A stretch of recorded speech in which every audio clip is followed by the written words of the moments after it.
Hey everyone, Jeff here, and as a thank you for listening to my show, I'd love to offer you a gift completely free. I have a full PDF with tactics and insights for how I built amazing relationships that have skyrocketed my personal success. If this sounds like something you're looking for, all you have to do is click the link in the show notes below. Now, on to the show. Welcome back to the Jeff Fenster Show for another segment of Lessons Learned, where today we're going to recap the top 7 takeaways from Damon West on being the coffee bean. Number 1, addicts give up their goals to meet their behaviors. I got fired, man. My whole life is changing in 2004, but all I care about is getting high. Addicts, and I say we because I'm an addict, all right? But I have a long-term program recovery that I work called AA. That's what I'll be doing the rest of my life is AA. I go to my meetings. I got a sponsor. I work my steps. I believe that every addict has to have a program recovery because it gives us tools to live a normal life by. So addicts give up their goals to meet their behaviors. That's what we do. Addicts give up their goals to meet their behavior. That's what addicts do. And here's the deal. I'm saying this to your audience. Addicts don't have to be drugs and alcohol. Addicts can be food, money, clothing, shopping, sex, pornography, the internet, Instagram. You can be addicted to just about anything. And I think a lot of people have these tendencies towards some addictions, especially the phones now. But addicts give up their goals to meet their behaviors. Functional people, driven people, successful people in life, they give up bad behaviors to meet their goals. And that's a big wedge that you see in life. I see that happening with so many people in life. But in 2004, I was the drug addict. They gave up. That is the most articulate explanation of that I've ever heard. Because I'm thinking about how you just said that, and you are exactly right. That's addiction in a nutshell. And anybody can be addicted to just about anything in life. And when you see people giving up the things that are most important to them, I'll use the phone as an example. You have a limited amount of time on this earth, and if you have children, you have a limited amount of time with them. Parents that are on their phones and they're not paying attention to their kids that are on their phones and they're not being regulated by their parents or anything, that time is gone, man. Once time is gone, it's gone for good. All the money in the world won't buy one more second of that stuff. If you feel like that phone is encroaching on the time that you have with your children, put the phone down, And it's tough, man. The phone's like a drug. It releases endorphins and serotonin inside of your brain. It releases the trigger centers to make us feel good. You're checking to see if you got likes, how many views, stuff like that, So yeah, the phone can be one of the most addictive things that people have. And it's scary in the sense that kids run around with these things. It's like a bomb in their pockets, They're walking around with a bomb. Number 2, you don't have to win all your fights, but you do have to fight them. He said, you don't have to win all your fights, but you do have to fight all your fights. He said, some days you're going to win and some days you're going to lose. He said, it's okay to lose. Just get back up and keep fighting. And I remember you saying that on stage. And that was one of the moments that at that moment, I was like, me and Damon West are going to have a conversation. But you felt that. Like you said, it touches people in different ways. You have been there. You've been on the ground before. Everybody and got has. back up. Yeah. Everybody gets knocked to the ground. Yeah. And what you said, I repeated that to my team when they said, Damon West coming, I was telling a little bit about your story. I said, you don't have to win every fight. You just have to fight every fight. There is so much power in that sentence. 100%. It gives me chills just even saying it right now with you. It gave me permission to lose. And you need permission to lose because no one wins everything, man. But here's the thing. No one cares about your wins and losses. He's telling me about prison. No one cares about wins and losses. Everybody wants to see a fight. They call it a free show as opposed to pay-per-view, right? So they call it a free show. And people in life, they don't care if you win or they don't count your wins and losses. They got other things going on in their life. They're not paying that much attention to you. But what they do watch to see, does he or she get back up when the adversity hits, Because you see those people like, oh, that's a sad story of a sad person. Yeah, business goes out of, business fails, relationship fails, drug issue, car accident, bankruptcy, you name it. Yeah, and those, by the way, those things that happen in life, because all of those things can happen to you in life, divorce, bankruptcy, drug addiction, lose your job, lose your family, lose your house. Those things can become the perspective for you on what a bad day looks like, right? So you can use that stuff. That pain right there, feel your pain. Pain demands to be felt. I tell people that all the time. You got to feel your pain, but don't get stuck in your pain. But remember that pain, because when you wake up some days and you think you're having a bad day, some things aren't going your way, traffic sucks, whatever, that's not a bad day, man. Those were bad days. You survived that. You can survive this. Number 3, the only 4 things you can control. It made me understand things about control. There's only 4 things we have control over in this life. You control what you think, what you say, what you feel, and what you do. And if I could focus my energy and my time, most precious resource, time, right? If I focused on those 4 things and not worry about the other things I don't control, how much change could be impacted in my life? And that's what I started doing. I started really getting into this stuff, and the change was so great that 7 years and 3 months into prison, the parole board comes to see me. And look, man, I'm up for parole because I've got a non-aggravated sentence. I didn't hurt anybody physically, so I can make parole earlier. But I don't think I can make parole, not at 7 years. That is your first opportunity. First opportunity for parole, 7 years. I figure I'm going to have to do about 15 years, which ironically, when we're filming this right now, is 2023. 2023 was a calendar year that I had circled in prison on my wall of when I was getting out of prison. Okay. So, I mean, I've been out for 8 years now. This was the year I thought I was getting out. A lot of stuff has happened in 8 years, brother. So the parole board brings me in. They're like, hey, listen, we don't see a lot of people like you come through prison.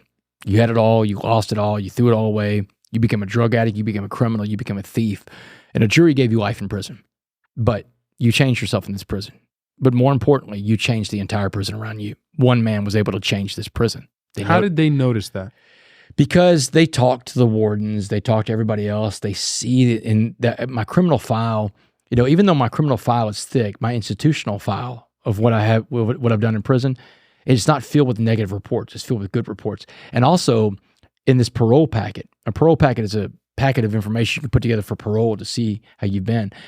I've got letters from captains that are on the prison unit. Like people are like, you can't ask a guard or a captain for a letter. I'm like, why not? Has anybody ever done it? Nobody ever tried. I did. I went up and asked them, and the captains that I asked were like, yeah, I'd be honored to write a letter for you, West. You're a model inmate. You're what we need back out in society. So I went out and got those big time letters from people that are tasked with the job of guarding me. And the lady from parole was like, we don't see letters like this. We don't see support from someone like that. I've got a chief of police in Beaumont, Texas, named Jimmy Singletary, that wrote a letter saying, hey, let this guy out and I'll put him to work doing stuff in the community again.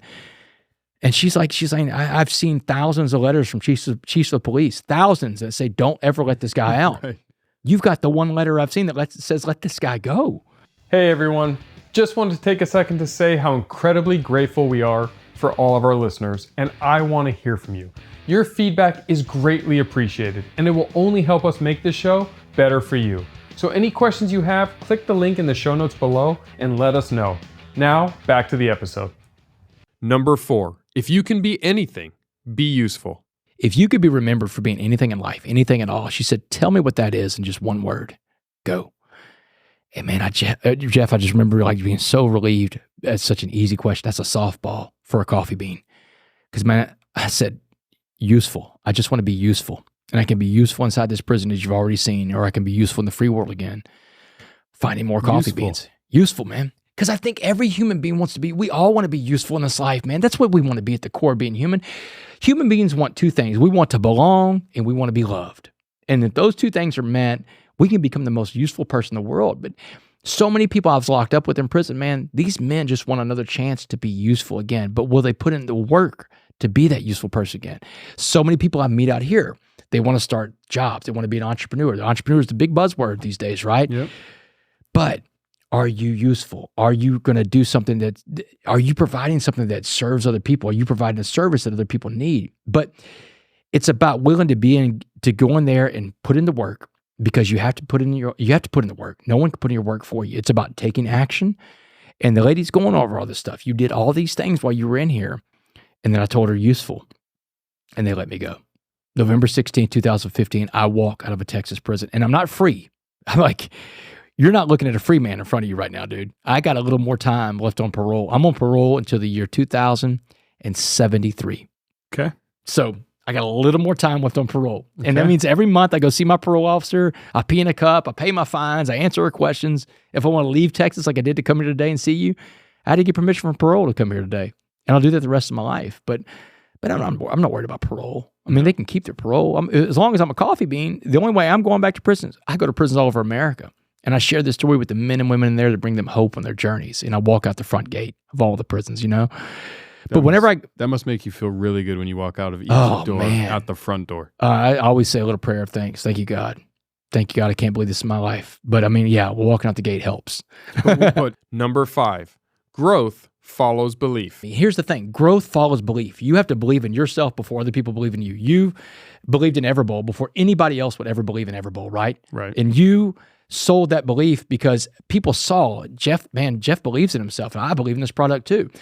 You are a product, and no one's going to believe in you till you believe in yourself. And so I believed in myself. And so I found this cop and this judge locally that would take me around to schools, and there weren't a lot of places for me to go speak. So in my parents' spare bedroom, I lived in my parents' spare bedroom, and they had a mirror in there when I moved in, and this mirror became my audience because I would practice my presentation. For the first 2 years I was out of prison, most of my presentations were in front of that mirror. I never missed a day.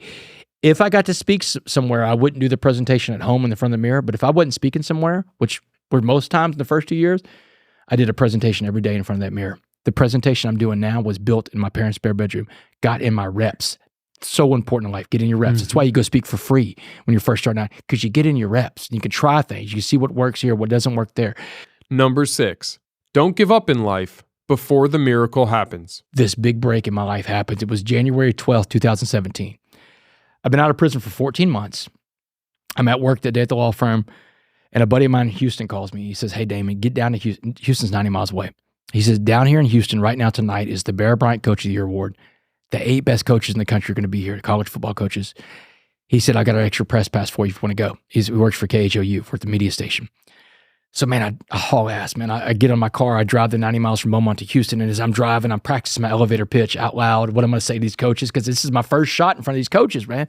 So he sneaks me in, gives me a press pass, and there I am. I'm on the floor of the Toyota Center. All these coaches are there, and I'm running around, and I'm shaking hands with, you know what, USC, Wisconsin, Penn State, PJ Fleck, they're all there. And every one of these coaches that I'm meeting, I'm shaking their hands, I'm giving them my pitch, why they should bring me in to talk to their team, they all tell me no. And they slam doors in my face. It's hard, like, no, don't call us, we'll call you. Mm-hmm. In 1 hour, I've been told no 7 times by the 8 coaches that are there. That's a no every 8 minutes, man. And I'm in the corner of the Toyota Center. I'm licking my wounds. I'm feeling sorry for myself. And the voice in my head is screaming at me, get out of here. Go home. You're an imposter. You ever felt like an imposter before, Jeff, and started your business? Is the number one issue for most entrepreneurs. Absolutely. And it can kill you faster than anything else. And the reason why we cannot listen to the voice in our head, because the voice in our head is sometimes fear, and fear is a liar. It's almost always fear. It's almost always fear. Yeah. Yeah. And you know what? You're going to listen. You talk to yourself more than anybody else talks to you. So that's what I do. I don't listen to myself. I talk to myself out loud. I talk to myself a lot. So I'm in the corner of the Toyota Center and I'm pumping myself back up. Damon, you're not going anywhere. You know, you survived prison, man. You survived something way worse than this. I'm applying that perspective, what a bad day looks like, right? I'm pumping myself up. And I'm like, that last coach is going to tell you no to your face and then you're going home. So I stalked Dabo Swinney around this room. And I look like a nut, Jeff. I'm hiding behind fake plants. I'm weaving in and out of tables. Every conversation Dabo has, I'm there. I'm trying to jump into it. And man, he sees me, man. Security sees me. I think they're going to get me and throw me out of here. But I finally pounce on Dabo. I give him my best stuff. And I come up for air after about a minute of talking to Dabo, and Dabo's like, dude, you got a card on you. So I gave him my card, and he grabbed it, and he said, I'll check you out. And he takes off. And I'm like, that's a no. I've seen that no tonight already. But I felt good about that last no because I left it all on the field. That's what we learn from sports. Mm-hmm. Or as Mr. Jackson said, you don't have to win all your fights. You just have to fight all your fights. Or sales. Man, you make every call. You knock on every door. Then your day is over. So I went home and slept like a baby. Forgot all about that night. 4 months later, I get an email from the director of football operations at Clemson, a guy named Mike Dooley. And his email says, hey, Damon, Coach Swinney met you at the award show in Houston. He'd love to have you come talk to the team. Do you have August 1st open? Dude, Mike, I got every first open, brother. I got nothing going on in my life, man. I got nothing going on. I'm still talking in front of a mirror in 2017, you know? So August 1st, 2017, after, you know, I've been out of prison almost 2 years. Remember all those reps in front of the mirror. I finally get in front of the big stage, in front of the national champions, man, defending national champions, Clemson football. And after my presentation that night, Dabo's up in my face. He's like, oh, man, that's the most amazing story I've ever heard. He said, have you been to Alabama yet? I was like, no, Dabo, I've been to Clemson. He said, well, man, I just text Nick Saban, man. We'll see what happens. And, man, the next day I get a call from Saban's guy. We'll see you in Tuscaloosa in 3 weeks. Dabo called. You're on. Just like that, Dabo Swinney starts kicking the door open to college football. Kirby Smart's calling. Lincoln Riley's calling me. Every coach in America is calling me. When are you coming to talk to my team? But the real magic in my life happened 1 year after that presentation at Clemson. It was August of 2018. I was at my desk at work, and I don't work at the law firm anymore, Jeff. So I was at my desk at the law firm, and I get a phone call. And on the other end of my phone is a guy named John Gordon. And John Gordon's one of the biggest motivational speakers and authors in America, maybe in the world. This guy has had 28 books. He's an energy bus guy, millions of books sold. I follow John. I know who he is. I'm like, John, I know who you are. How do you know who I am? He said, Dabo Swinney. He said, I just got done speaking to Clemson's football team. Dabo brings me in the office. For 30 minutes, he tells me your whole story, Damon. And he tells me the story of the coffee bean. John's like, Damon, the world needs the coffee bean message. Will you write a book with me? We'll call it The Coffee Bean. Let's deliver the message to the world. So in the summer of 2019, exactly 10 years after I first heard the story of the coffee bean in a jail cell for Mr. Jackson in 2009, the book, The Coffee Bean, comes out and it explodes, takes the world by storm. Because it doesn't just like sell out as a bestseller in America. It gets a global publishing deal attached to it. It's in almost every language in the world. Chinese, Spanish, Arabic, French, Italian. They've all got a copy of The Coffee Bean on their shelf. But it goes back to that one night in Houston, Texas, January 12th, 2017. I'm in the corner of the Toyota Center. I got my 7 no's. If I walk out the door that night, because the voice in my head told me to leave, man. If I listen to that voice at night, we're not here having this conversation. The world doesn't have the coffee bean message. So what I'm telling everybody out there is like, don't give up in life before the miracle happens. You've got the ability to turn your life around anytime you want. You're one Dabo Swinney away from all your dreams happening, everything coming true. But if you quit and walk out now, you'll never know who you could be. Ed Milet, my good friend Ed Milet, he says, on the other side of the adversity is the best version of you, but you have to go through the adversity to meet that other person, shake their hand, and become that man or woman you were always meant to be. And I truly believe that, Jeff. I truly believe that we have to go through things in life to become the best version of ourselves. And it's always hardest at the top. It's right before you get to the peak of any mountain is the steepest. Yeah. It's on purpose. That's great, man. It's on purpose. It's on purpose. Number 7, the job of a coffee bean. The coffee bean doesn't even do its job until the water's the hottest, till you get to 212 degrees. That's when the coffee bean unleashes what's inside of it. Because if you don't get the water boiling, you don't get the what's inside the coffee bean out. So when the pressure is the hottest, the highest pressure there is, things are the toughest, they look like they're at their worst, that's when you have the biggest chance to perform, man. That's the power of the coffee bean. But here's the warning. You can sit on the biggest messenger, you can sit on the coffee bean message and not use it because you can't apply those structures in your life of being consistent, of having good habits, of having good belief systems. Mr. Jackson, I found him later on in life. It took 7 years to find this guy. He was dead by the time I found him. He died of an opiate overdose. Died back in 2017. Been dead for 6 years now. He was a drug addict, just like me. He never could apply the coffee bean in his own life, but he set on that message, one of the most powerful messages I've ever heard, that we've ever heard. He had that message, but he couldn't transform his life with it because he couldn't make the good habits and apply it like you have to in your daily life. And here's one of the things I think got Mr. Jackson in the end is he didn't fully apply the fact that you can have a carrot day. You can have an egg day. And it doesn't have to be your whole day, though, because you can stop your day and start it over anytime you want. When you get stuck in a rut, things happen, you have a bad day, hit the pause button in life. Take a step back, take a deep breath, man, and then change your day. Be a coffee bean again. Thank you for listening to another segment of Lessons Learned. I hope you learned as much as I did from our special guest, Damon West. Hey everyone. First, I want to thank all of you for tuning in. And if you guys haven't heard about my new book, Relationship Bank Account, click the link in the show notes or search the title on Amazon. This book is packed with all my secrets to success in both relationships and life. Make sure to pick up a copy, and if the book helps you on your journey, let us know by leaving a review. I appreciate all of you and can't wait to see you on the next one.